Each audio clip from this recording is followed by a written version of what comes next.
Hello, everyone. We're so happy to be back here on Kidney Talks at blackdoctor.org.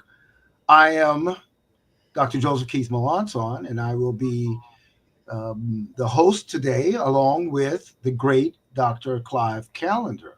I am from George Washington University. Dr. Callender is from Howard University and also the founder of MOTEP, Minority Organ Tissue and Transplant Education Program. Dr. Dr. Calendar and I will be available to answer your questions at the end of this presentation, and I will be presenting today. And quite apropos, we are talking about summertime.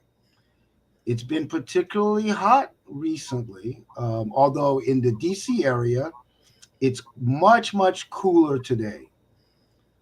I'm going to tell you just one little joke as we get started because I saw this on the internet.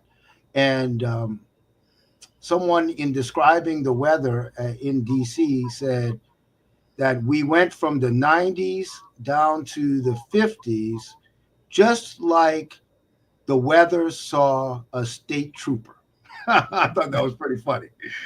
But anyway, the title is Getting Ready for Summer. And what we're going to try to cover is what you have to worry about in regards to your kidney health as you move into summer, because the summer months do present some unique challenges to your health. Most people have a lot more time. They go on vacation, they're out in the sun, they're having fun, going to the beach. All these things are great, but it can be a challenge to your health, and you need to be mindful of that. So anyway, we'll get started, and we'll move on to the first slide. And this is so very important. Hydration, hydration, hydration. What you have to be most concerned about in the summer and year round, really, but particularly in the summer, is getting enough water. I still remember as a child growing up in Louisiana, my father, who was a workaholic, having heat stroke during a particular hot summer in Louisiana because he was always out there working in the yard. And I remember I was a little boy, and it was scary because heat stroke can kill. So you have to be very, very careful because it can creep up on you. In other words, you don't want to get to a point where you're already dehydrated when you start trying to replenish yourself with water, because your body will start to shift the fluids around, and you can become very symptomatic very quickly if you don't have enough hydration. And that's why football players and basketball players, they all understand that you're supposed to hydrate before the fact, right? So what you want to do is you want to make sure your muscles have enough blood flow, and your heart and your brain, because if you get behind the eight ball, you can become very dehydrated very quickly. And then one of the symptoms of profound dehydration is you start to become a little loopy because your brain and the cerebral cortex is not being well perfused with blood and oxygen. So you become a little loopy and don't realize what's going on, almost like a stroke. And then you're obviously not going to be drinking enough water. So when you know you're going to be out in this weather, you need to be drinking in advance, right? It's also good to try to get some electrolytes, but the most important thing, and the thing that works best in keeping us hydrated, is drinking water. Now, people will ask, and I don't know if I'll get a question today, but can you drink too much water? And the question is, yes, of course you can overdo it, but it's very difficult to do, particularly when you're perspiring a lot. So in very, very hot weather, you need to make sure you are drinking like 2 to 3 times what you normally would drink in a day if you're outdoors, because the body will lose fluids very, very quickly.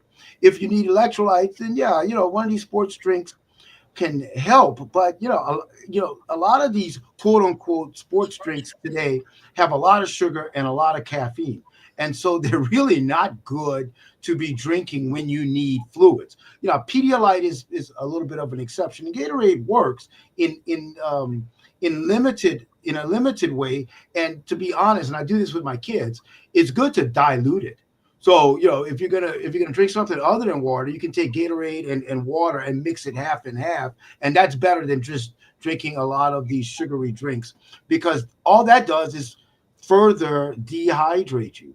And you have to be careful about other things that will dehydrate you, because sometimes you drink stuff that actually is working to dehydrate you, like coffee and tea, anything with caffeine in it, and particularly alcohol. So you got, and again, we're talking about summer vacation. What do people do on vacation?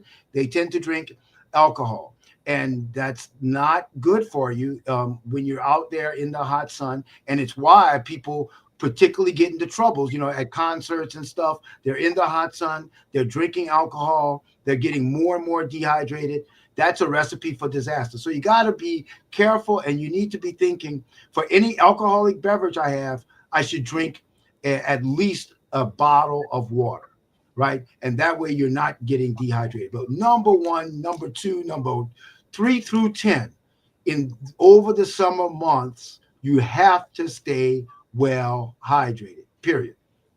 Next slide. Okay, now this is something to avoid. Salt. Again, we have a lot of gatherings. We go out and we eat foods with our friends. We have picnics, cookouts, all that kind of stuff. And your diet goes out the window and you start foods, right? And the fun foods tend to be very, very unhealthy, right? So yeah, I know that some people like to eat fruits and watermelon. I was, I'm from Louisiana. I always like to have a good cold watermelon in the summer. But again, in Louisiana, you tend to see people putting salt on the watermelon. I mean, so what you don't want to do is be adding a lot of salt in your diet, because even though it might make a little bit of a physiologic sense to keep you from getting dehydrated, which is true. Salt can help in that, in helping you not become dehydrated, but it usually presents more of a problem, because in America, just daily, we eat too much salt. So then you start adding salt to your diet, and that is again a recipe for disaster. Because, like I said, when people are having fun, when they're out on the beach or at parties and stuff, the last thing they're thinking about is their diet. The last thing they're thinking about is how to be in the ultimate, form of, or have the ultimate healthy lifestyle. But you need to be thinking about it, because again, a lot of the stuff we want you guys to avoid happens when you're at the cookouts and the barbecues and all that kind of stuff. So you have to be mindful of salt. Myself, because again, I'm not immune to this, but I can almost feel it in my hands when I've eaten something that's too salty. So you got to be careful and always thinking what you should be substitute as much as you can. You should be substituting more and more fruits and vegetables, right? And I'm talking about fresh, raw fruits and vegetables. Again, being from Louisiana, people take vegetables and smother them in a lot of unhealthy stuff. So when I say vegetables, I know a lot of my cousins are like, "Oh, I eat a lot of vegetables." Yeah, a lot of vegetables, and there's probably more butter and fat and salt on the vegetables than there are vegetables. So when I say vegetables, I'm talking about good raw vegetables prepared the way that Dr. Calendar would make the vegetables. Maybe a little bit of olive oil, but for the most part, just good raw fruits and vegetables is the way to have them. Next slide. This is the other thing, nitrites. Nitrites are dead. There's been a lot of scholarship lately talking about how nitrites are associated with cancer, right? And even in areas of the world where otherwise they are much healthier than Americans, this is the one thing that even increases cancer, like in Japanese people, because they eat too many nitrites as well. So all of those preserved meats that we so love, particularly at the cookouts or at the ball games, that's not good for you, right? So, I know it's as American as, apple pie to have a hot dog at the ball game, and here at National Park, it's a Ben chili a hot dog. You got the hot dog and the chili, and I've had it. It's delicious, but it's not healthy. It's not healthy, and what you need to do is to minimize that stuff. Again, I'm not being a prude and telling you you can't have a hot dog from time to time, but all I'm saying is you got to understand that that is not the healthiest of food. These sausages and hot dogs and all these processed meats, because it has a lot of salt, a lot of nitrites, and that is not good. And we tend to eat more of that kind of stuff during the summer months. I remember as a kid, we used to after school have a lot of this kind of stuff, and long term that's not good. And particularly with young people, you got to understand, you're trying to get their taste buds adapted to eating healthier, right? And this kind of stuff, potato chips and hot dogs and all that kind of stuff, it only propagates them to want more and more of it. The more you make your kids eat healthier, the more it deprograms their mind. You got to remember, these food manufacturers are programming our kids to want that junk, right? There's a reason why. If you ever notice that when you're in the grocery store at the checkout counters, all the bad things are at a child's eye level, because they know exactly what they're doing. They're trying to get your kids addicted to that crap, right? So again, I'm a parent as well. I raised 4 boys. I know what it's like. But what you have to do is you got to get them thinking that fruit and vegetables are also a treat. So get them eating pears and plums and pomegranates. I had some great papaya yesterday. These things are good too. They're sweet, but they're healthy, right? It's important for them to get more fiber in their diet. And here's the kicker: the more fiber you have, the more it cleans out your system, even when you eat unhealthy stuff. So even if you were to have a hot dog, if you then have a plate of fruit, the nitrites and everything from the hot dog is going through your system better, and your body's going to expel the bad stuff better if you're taking in more water and more fiber. So even when you do bad, you can overcome it with good. Next slide. And when I said that, when you do bad, you can overcome it with good. I know the great Reverend is not here, but since I'm in charge today, I got to say this. I'm a Catholic, and that's why we love going to confession. You see, because you might do something bad, but then you go to confession, and boom, it's good. It's good. So y'all ask the Reverend about that when he comes back. Dr. Calendar is a Methodist. Do you guys have you have confession in the Methodist religion, Dr. Calendar? No, but we go to the altar and pray. Okay, same thing. Okay, I Yeah. got you. That's how you cleanse. Yeah. All right. I mentioned this earlier, heat stroke, and like I said, as a little boy, I remember my dad going through that, and unfortunately, people die every year from heat stroke. You have to be very, very careful. And the other day in the hot sun, I walked my dog, and that's your pets also. Dogs can become very dehydrated very quickly. So you need to make sure that in this kind of weather, when it's as hot as it's been, and it's been hot as Hades, this is like Louisiana type weather we've been having throughout the country. And you have to drink a lot of water, and your pets have to drink a lot of water. But you can go from being well hydrated, euvolemic, to being dehydrated and going to heat stroke literally within an hour. So you've got to keep yourself hydrated. And like I said earlier, you have to be thinking in advance. So if you know you're gonna be outdoors, you know you're gonna be at a venue where it's gonna be hot, you need to hydrate before you even go to that venue. You got to protect yourself. Next slide.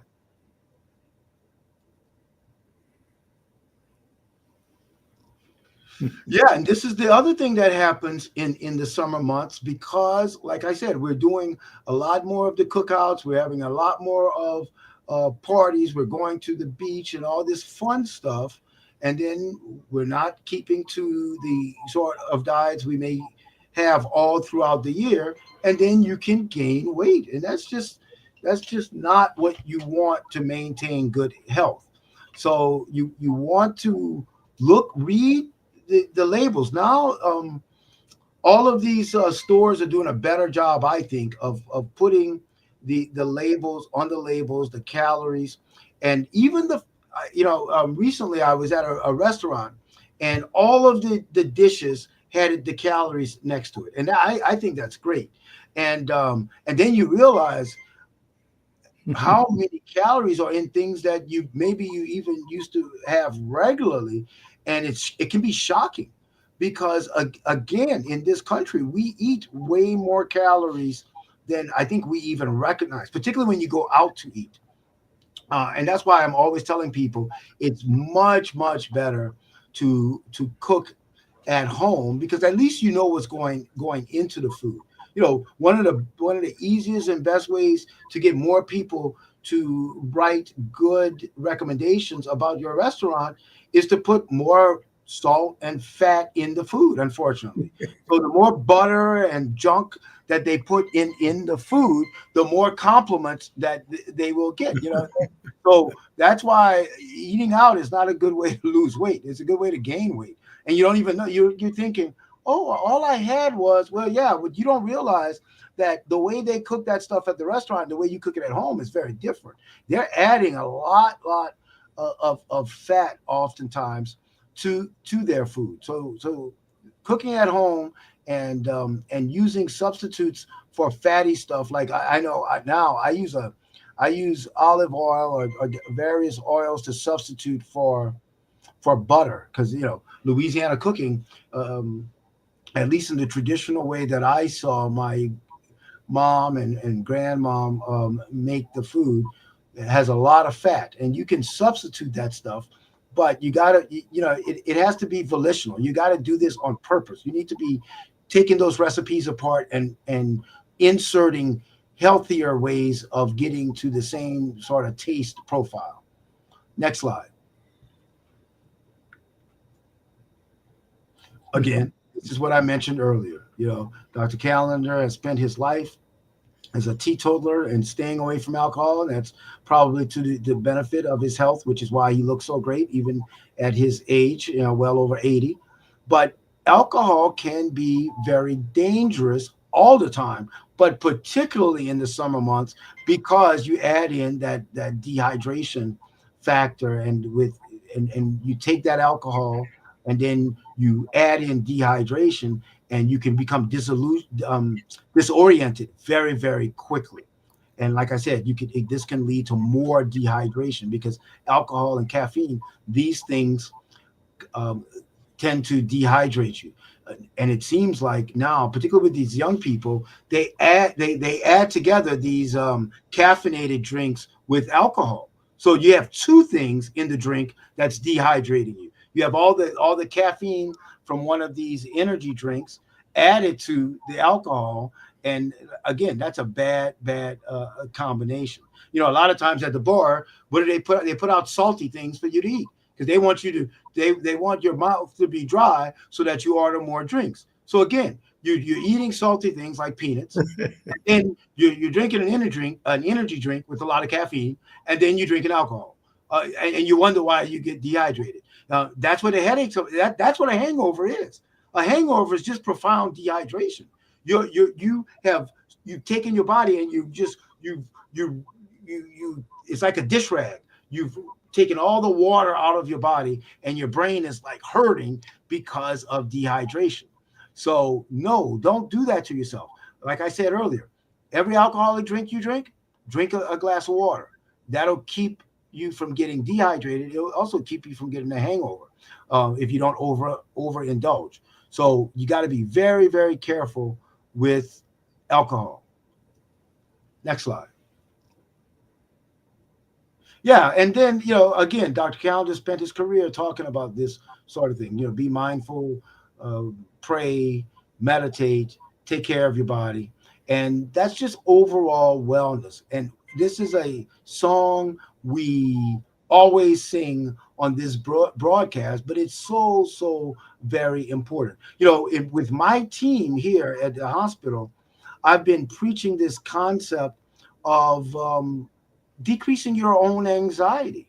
And what we tend to do, and this is true throughout life, but we tend to start to worry about things in the future, right? And the Bible tells us, leave those worries for tomorrow, right? Deal with today. Today has enough of its problems, and a lot of and again, I'm using myself as an example. A lot of our anxiety comes about worrying about things that may never happen or may happen in a way that you're not expecting, better than what you expect. Deal with today, and tomorrow. Don't build up this anxiety. And most of the meetings that I have with my team in the operating room, and even planning transplants and such, people get all this anxiety, worried about something that they really don't need to be worried about. I tell them, I'm like, look, we got enough problems. Let's just deal with the problems we have in front of us and then worry about these things later. And that's part of what you need to do. You got to unpack the mind. There's a lot of stuff for us to worry about, particularly in the world of today, but we can't let that stuff weigh us down. Even things that we have no control over. People get all anxious about what's going on politically in this country, or the fact that we're dropping bombs thousands of miles away from here. I'm not saying that you don't keep abreast of the world news, but don't let that stuff weigh you down. So what you have to do, it's almost like taking a purgative, or taking in healthy stuff to flush the unhealthy stuff out of your body. You need to do that with your mind as well. You need to have some quiet time, and you need to be, like Dr. Calendar always says, you need to meditate. You need to pray. There's a reason why people that pray and meditate do better from a health point of view. Dr. Oz, before he became crazy, I think he was right. He would talk about how when he was a very good cardiac surgeon in New York, and he would give his patients the option to pray or meditate before operations, and they utilized a lot less pain medication, and their outcomes were much better. I try to do the same thing with my patients, and putting people in the right mind space puts them in a much better state of health. So that's part of this overall wellness. And I try to, but people try to disturb me all the time, but I try to sit in my office sometimes and just have some quiet time throughout the day. Just have a little bit of quiet time, just peacefulness. And that's what we should do. I know that they have a lot of those apps now for music that's very, very calming. When I'm in the operating room, I don't know about Dr. Calendar, but I've always listened to music. And I like to listen to things that I like because it puts me in the right state of mind, right? And I try to do not only what I like to listen to, but also my team. Over the years, we have come to a consensus on what we like to listen to, So by doing that, we're all in the right state of mind, and things go much, much better. If I'm listening to a little Miles Davis Kind of Blue, that puts me right in the right mind space, right? Now, my team in the OR, they're not as much into Miles Davis. So I have to think about, some 80s music, some Prince or whatever. But the point is, you've got to get in the right mind space for your body to perform at its best. You ever notice when you go to the baseball games, when the relief pitcher comes out, his theme music is playing, right? Because he's trying to get in the right mind space to throw the pitch that he needs to throw, But anyway, all right. Next slide. That may be the end, that we may be able to go to questions next. But go ahead. Next slide. Was that the last one? Good. There we go. All right. So we have plenty of time for questions. I'm sure there are going to be plenty of good ones. We got any? All right. Well, let me just start with a question that came from a viewer. And the question says, are there healthy alternatives to water? Healthy alternatives. Well, I gave you a little bit of my take on that earlier, but Dr. Calendar, you want to take that? What would you say are healthy alternatives to water? Well, that's a very interesting question because there's little question that water is the best, and we have all of these waters that have scents SCNTSs. They have part of lemon. They have part of whatever you can imagine. They're really just glorified waters, and so you have many of these products that are sold today that probably are the best alternatives to water because they're 99% water and they have uh, some elements of taste that make you think of them as even more than water and more tasty. So there are a lot of people who therefore buy these cans that have water and they have a tiny little bit of something that may be peach flavored or lemon Right. flavored. So that those are the alternatives. But I guess there's no question that nothing really beats water. Yeah, Although, and Dr. Calendar, my wife now has gotten into the habit of keeping a jug of water in the refrigerator, and she just cuts a lemon and puts it in there. You know, very yeah, cheap. yeah, Yeah, hey, very cheap. You don't need to go out and buy all that crap. yeah, Like yeah, Dr. yeah. Calendar is saying, and you wanna cut a lemon or a lime and put it. Yeah, go ahead. It's much cheaper than what they're selling you. You Yeah. know, let me ask you about this, Dr. Calendar, because the people are always asking me, what do you think about this alkaline water? I've got patients that come here and they're like, oh, I'm so much better now that I've been doing alkaline water. Is there any validity to alkaline water? Well, I've read some articles that think that the alkaline pH is better than the acid pH, although I've never uh, tried any of that. But I have read some of the papers that have suggested that the alkaline media that keeps the pH on in an alkaline rather than an acid is healthier. But I don't have any experience with patients who've actually tried that. But I've read materials that uh, tried to make a point that this can improve your health to some extent. But I've not had any patients who actually used it. Yeah, and I think more important in trying to avoid this acidic pH, which is valid, is avoiding the foods that we just talked about. So you avoid the nitrates. You're going to make yourself more alkaline when you avoid eating meats. So a more plant-based diet gets you to a more alkaline state, and that's really the more effective thing. We have a nephrologist, Dr. Cintron, who actually we should have her on the show at some point because she does, I believe, just a marvelous job of treating people with early stage 5 or stage 4 kidney disease. And what she does is she basically turns everyone into all of her patients into vegetarians or vegans. And it is really remarkable to see Yeah, the important changes in the health that's of these patients. oh yeah. Because remember, red meat, particularly if you have kidney problems, it puts a lot of strain on your kidneys. So one of the ways to try to keep yourself off dialysis once you have even end stage renal disease is to decrease the stress on the kidneys. And just not eating red meat is a way to do that. So, yeah, the alkaline diet is a good diet, but, that alkaline water, I don't know about that. All Yeah, and right. I've seen a number of matter of fact, my barber is a renal patient who has gotten better over the last 10 years because he changed from his meat diet to a vegan diet. Yeah. And so, and I've encountered many of our renal patients who have done this, and most of them have had tremendous benefit from uh, getting rid of the meat. Some of them go completely meat free and they're vegans, and some are just vegetarians. But all of them have profited from turning aside the red meat. Yeah. I have a patient that I transplanted recently who was at stage 5 kidney disease for a couple of years, and with a very low GFR of like 10, and did not have to start dialysis strictly because he had gone vegetarian. He lost weight and he kept his kidney function really stable, although he was in stage. So he was able to get transplanted preemptively, although he had qualified to receive a transplant for years. So there is definitely something good about avoiding red meat when you have kidney disease. We have another question from online, and it says, "How do I stay active in the heat?" Do you have any suggestions, Dr. Callan? Yeah, it actually isn't that difficult, but it requires that you get up early in the morning.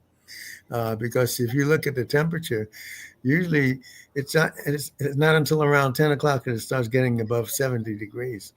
And so if you got up in the morning and exercised, did your early walk or whatever exercise that you do early in the morning, then that would help you so that you don't have to be walking in this heat, because then you're likely to get a stroke. And the other thing that I think is important with exercise is in this kind of temperature, you need to have a partner.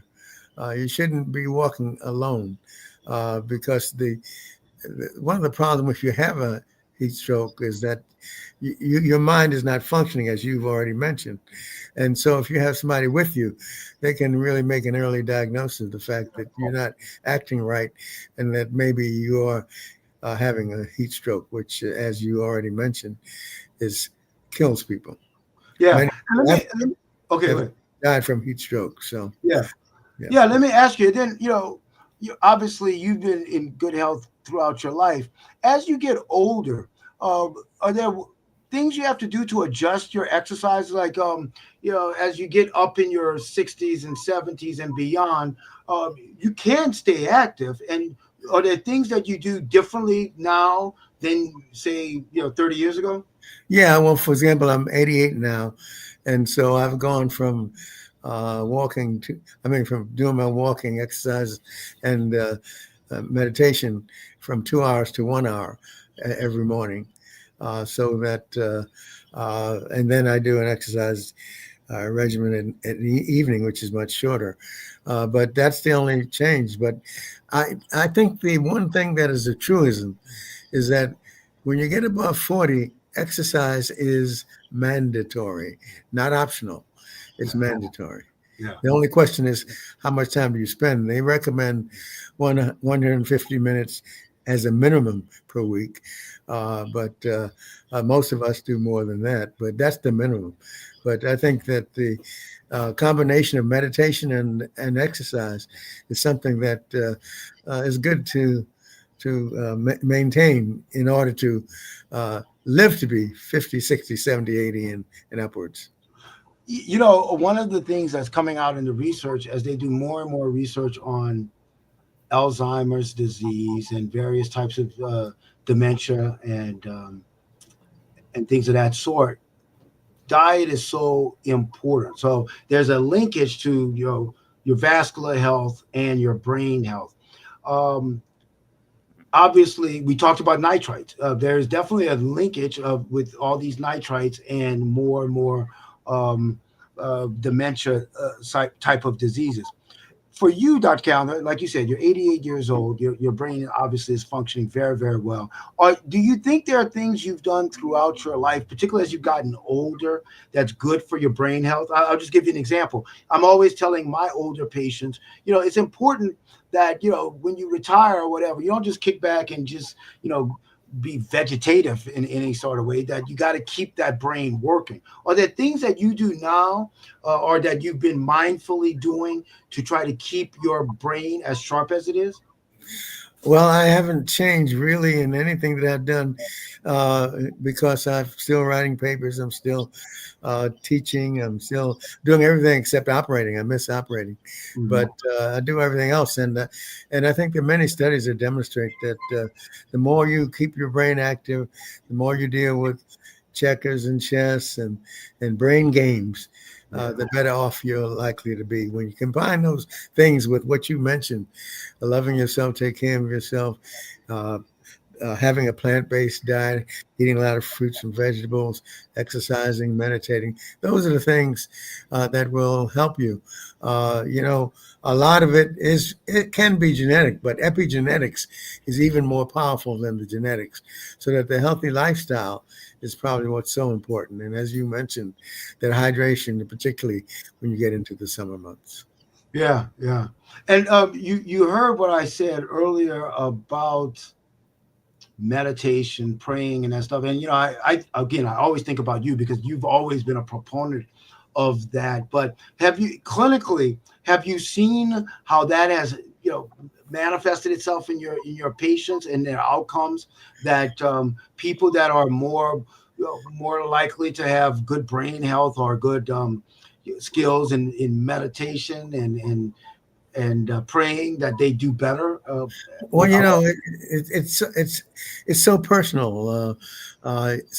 Sometimes the person who has the largest Bible is reading it the least. So it's really very personal. But those people who believe and who spend time with religiosity and spirituality are those people who do better and handle cancer and all of the chronic illnesses better than those people who don't have faith. So Yeah, having faith makes a big difference in terms of how you cope with all kinds of illnesses and all kinds of situations.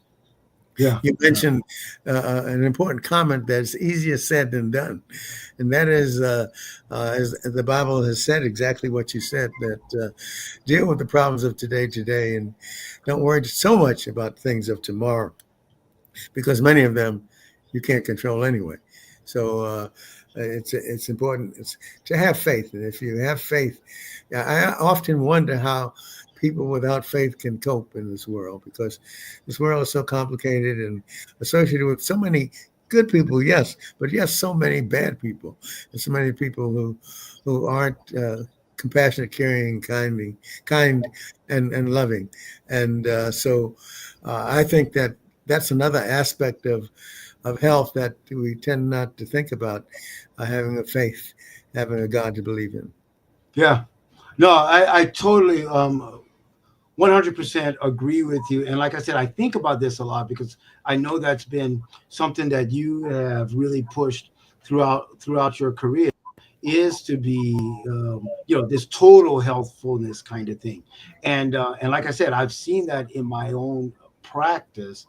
And you're right. Just sometimes people with the biggest Bible are not the person that's actually practicing that sort of lifestyle. How about? I also kind of mentioned this, but I was at a dinner last night and this came up a lot. But how about dealing with what's going on in the world today? Everyone last night was talking about a lot of politics and the world, what's going on in the world. We could be on the precipice of World War III. How about all of that? How do we take those events that's real and part of the world we're dealing with, and then deal with that in our own way, so we're not fostering all this anxiety? Well, if you really are a Bible scholar and you read the book, you know that Armageddon is upon us. So what they're talking about is light stuff compared to Armageddon.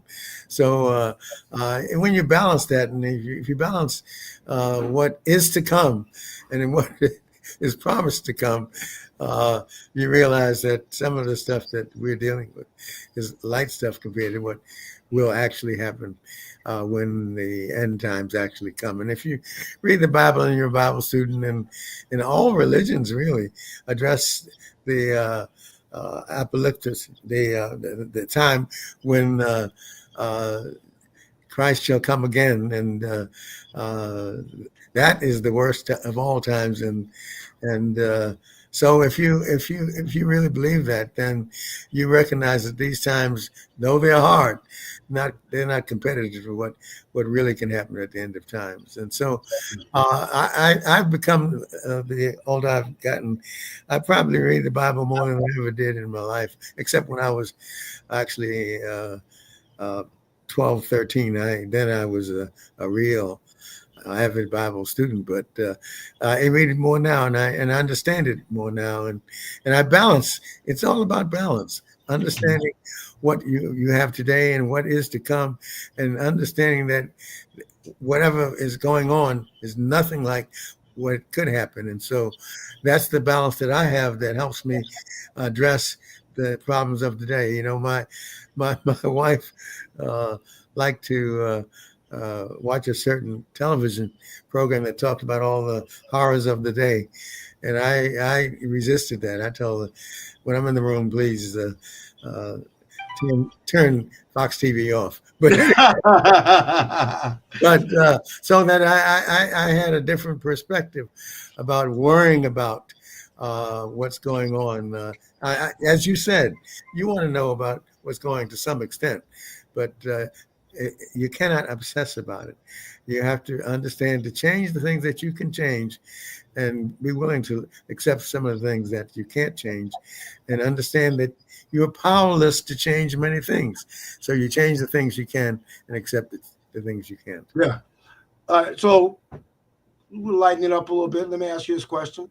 So Dr. Calendar's is invited to a cookout, and you're going to bring a dish. You know, what would be a calendar type of dish to bring to a cookout? Well, I guess the things that I like, I've learned to try to do away with red meat whenever possible, and so I like seafood. I like shrimp, and I like vegetables. I like green vegetables, and I love fruit. I love bananas. I love mangoes. I love Oh yeah.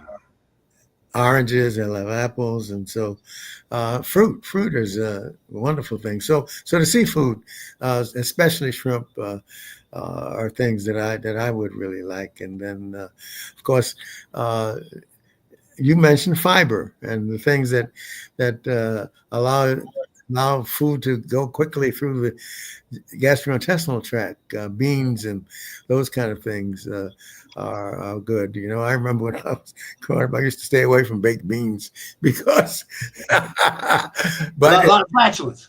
but in point of fact, they actually are good for the GI tract. But but that's my answer to your question. I like corn, and I like green vegetables, and I like shrimp. All right, we got another question here. Someone asked, "Is sunscreen important?" And you know, it's always funny because as Black people, you know, I don't think we oftentimes understand how important that is. But go ahead and answer that, Dr. Calendar. I think green sunscreen is one of the most important things that all people should do. I remember when I was in transplant in the University of Minnesota, my complexion, I'd never known that Black people could burn. And I spent the day out without sunscreen, and I got a sunburn, and I was shocked. So that we as Black people need to use sunscreen as well if we're going to be out in the sun, because we get skin cancer like they do, except we don't get it as often because we have melanin to protect us. But we get melanomas and we get other skin cancers. So to me, having ultraviolet protection with your glasses for your eyes and your lens, and wearing a hat, big hat that protects your face from the sun, and long sleeve shirts when possible. So to protect your skin from the sun is an important aspect of it. You mentioned about the sun, about summertime, and one of the biggest ways to get hurt is to have the sun burn you, whether it's through getting cataracts through the ultraviolet rays that go into your eyes or the rays that cause skin cancer. Yeah. Yeah. And I remember, like you, again, growing up in Louisiana, spending a lot of time outdoors. I remember the first time I actually burned myself, and I didn't know that Black people could get sunburned. So it is important for us, even people with melanin, although we have more protection, we're not bulletproof, and many times cancer can be even more deadly because it's not caught early. So we have to be very cognizant of our skin health and wear sunscreen. Let's see. Is sunscreen? Oh, just like a follow up. Sunscreen is full of chemicals, so it seems like this person is worried about the chemicals in the sunscreen.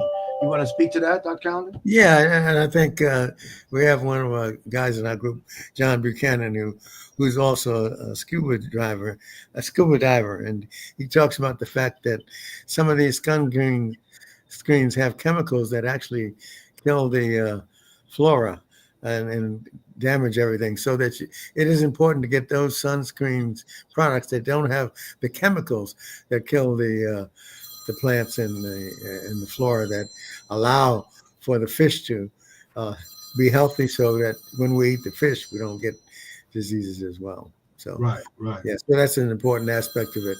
I'm glad that the listener brought that point up, because some screens are not alike, and you can get sunscreens that are helpful to the body as well as to the water and the plants in the ocean. Okay. All right. Well, I think those are all the questions that we had from the audience, and again, this, given that we're in the middle of summer, and 4th of July is coming up, Juneteenth just passed us by, but this is like I said, it's a very festive time of year. I know a lot of people are doing vacations. In August we have our big transplant meeting. We're all going to be out there in San Francisco. I look forward to seeing you out there, Dr. Calendar. And yeah, I always have a great time in the summer.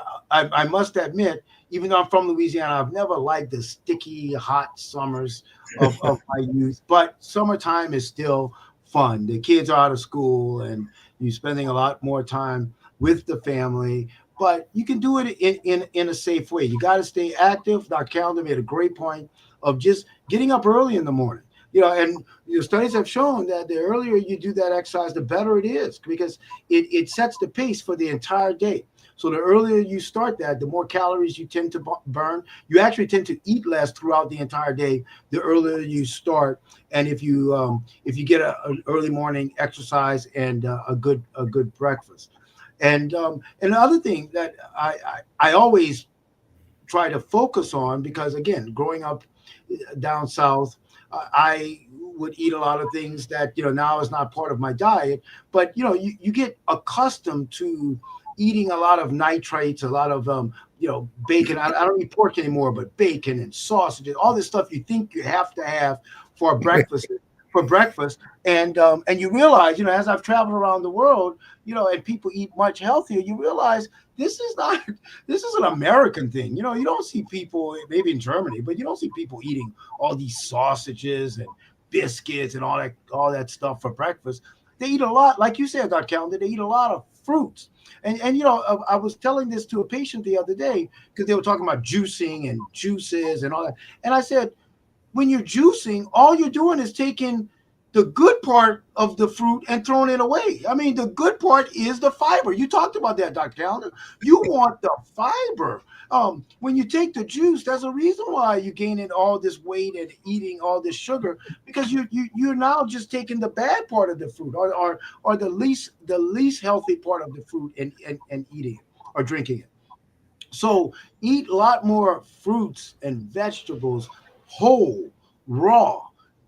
The way God made it is the way to have it, fiber and all. Right. And just meditate and be with your family, because all that stuff is actually more healthy. The more time you spend with your kids and with your family and laughing and having a good time and making memories that will last a lifetime.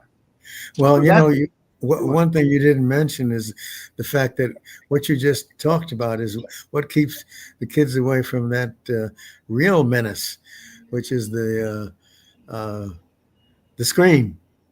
And the more the kids stay with you and talk with you, the less time they have to be contaminated by the screen. And so I think that's one of the things that in the summertime, sometimes parents don't want to be bothered with the kids, and they therefore put them on the screen. And that Right. screen is contaminating and causing confusion and causing a lot of problems. So in the summertime, you parents, you need to be more conscious of what your kids are doing on the screen. And the less time they spend on the screen, the more time they spend talking to you and in the family, the better off they are. Yeah, to your point, Dr. Callen, and that's a great point. I have a friend of mine who is challenging his kids uh, and having them read books and write up a little report. And for every book they read and report that they write up, they get a reward. That's Usually it's a good. Good. monetary reward. But that's the thing. You want to do things to get the kids to get a reward for doing a good thing, right? And so those are the sort of things you should be thinking about. Like, how do I reward them to stay away from the stuff like Dr. Callen is talking about? Because yeah, there's a lot of toxic stuff out there on those screens that the kids are just addicted to. So, but And anyway, those as- those those kids who are addicted are ones who commit suicide and get depressed and have no real appreciation for interactions with other human beings. And so the more you keep your kids involved, as you mentioned, communicating with each other, the better off they are and the better off we are. yeah, no, that is certainly true. And I to your point, I was saying just the other day, I was saying, there were bullies in school when I was a kid, and people got into fights and all that kind of stuff. But the big difference was when you left school, you left all that stuff behind, and Right. then but now it's worse when they leave school because it just keeps going, and we talked about anxiety.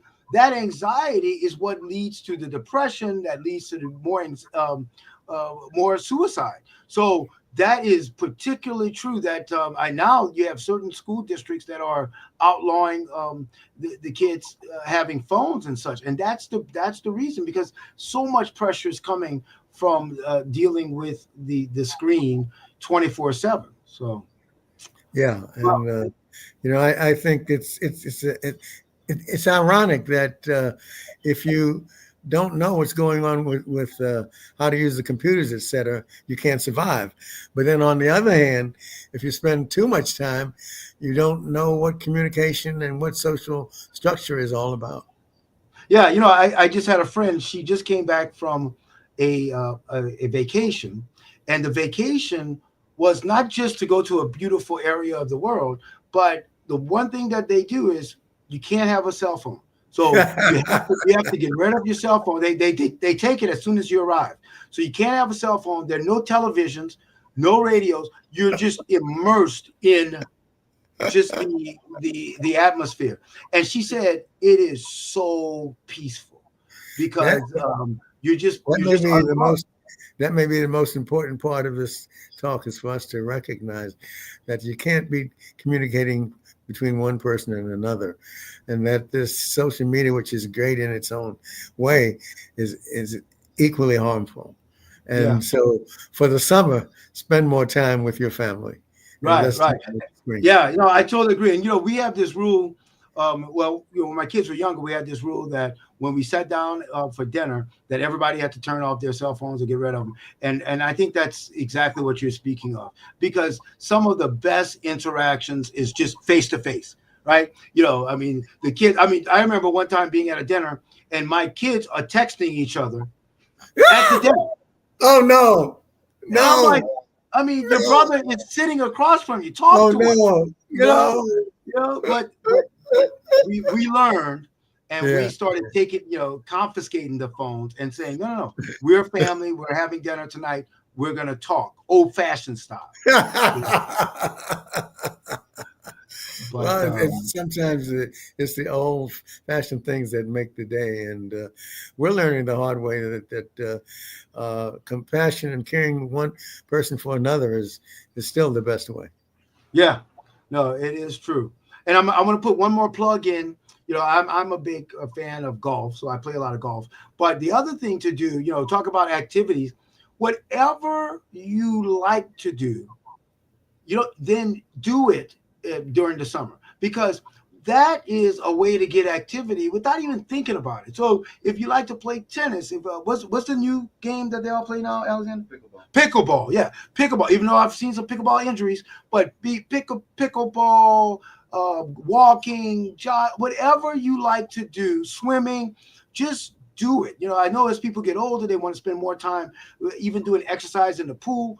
Do that. Whatever you like to do that activity, because again, it's not a chore. You're not thinking, oh, today I've got to do this exercise because I want to stay healthy. No, just do what makes it what makes fun for you, because that way you're burning calories, you're taking steps, you're doing whatever, and that's a way to stay active and healthy this summer. So, in summation here, I just want to say that it's been another great program. It's always a pleasure to be here with the great Dr. Callender. And we will be reconvening in a few weeks, right, Alexander? Yeah, so we'll be back. We don't have a topic as of yet, but that's okay, because you guys are going to be relaxing and staying healthy in the hot sun, but hydrating and staying away from too much dehydrating stuff, and exercising. So we will see you in a couple of weeks, and meditate, pray, stay healthy. Bye bye.